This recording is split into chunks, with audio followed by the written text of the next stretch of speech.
একদিন আমার মৃত্যুর খবর শুনে কেউ কেউ মুচকি হেসে বলবে, ইন্না লিল্লাহি ওয়া ইন্না ইলাইহি রাজিউন।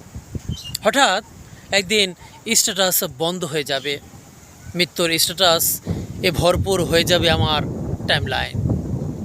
কালের সাক্ষী হয়ে রবে আমার আইটি। অনেকে মেসেজ করবে হয়তো, আর কোনোদিন সিন হবে না। তখনই মনে করিয়েন, মৃত্যুর তালিকায় আমিও একজন। মৃত্যু নিশ্চিত, শুধু সময়টা অনিশ্চিত। এই ক্ষুদ্র জীবনের ইতি টেনে আমিও পাড়ি জমাবো একদিন না ফেরার দেশে। অস্থায়ী জীবনের চিরস্থায়ী শুধু মানুষের সুন্দর ব্যবহার, যেটা মৃত্যুর পরেও সবার স্মৃতিতে থাকবে।